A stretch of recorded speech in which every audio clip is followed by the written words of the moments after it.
Omala, hey, Emma. Tomala, Omalo, Bago wam chikata pwa donye, fokampa maa. Ojem chikata pwa donye, non. Yang baga chikata ba, okaja. Hopa, le pajo kaje so mwala. Bago wam ta bon chikata. Alate pas, balate pas, baleba. C'est l'histoire de l'âne et du fermier. Oui, il y a de cela très longtemps dans un tout petit village. L'âne d'un fermier tomba dans un puits.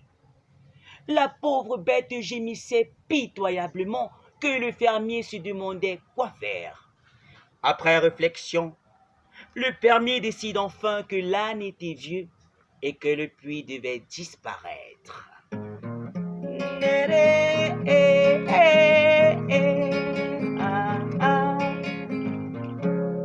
De toute façon, il n'était pas rentable pour lui de faire sortir l'animal du trou. Ainsi donc, pour se faire aider, il fit appel à ses voisins. Tous se saisirent d'une pelle et ont commencé à boucher le trou. Au début, l'âne a compris ce qui était en train de se passer et s'est mis à crier terriblement. Puis, à la stupéfaction de tous, il s'est tué.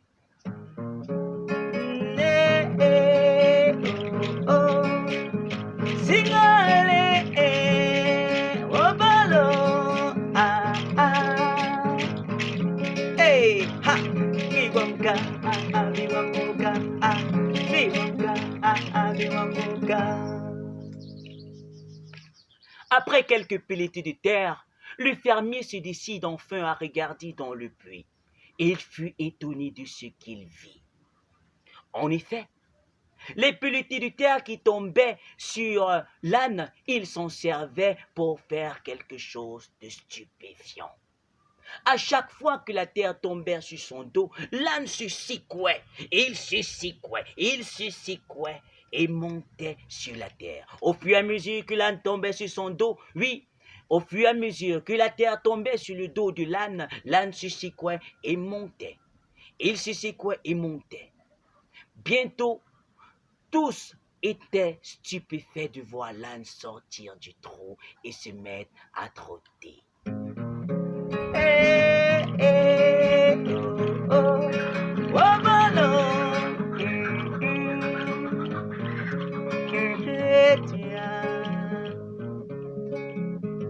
À la fin de cette histoire, ma grand-mère me dira: t'es gamin.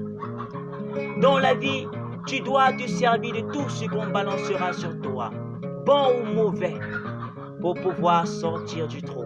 Oui, tu dois te secouer comme l'âne. Ainsi donc, je m'en vais déposer ce conte au pied du grand baobab, afin que chacun d'entre vous qui plantera un arbre puisse être imprimé de l'univers, du conte et de la sagesse de mon village. Alate pas, balate pas, balate pas.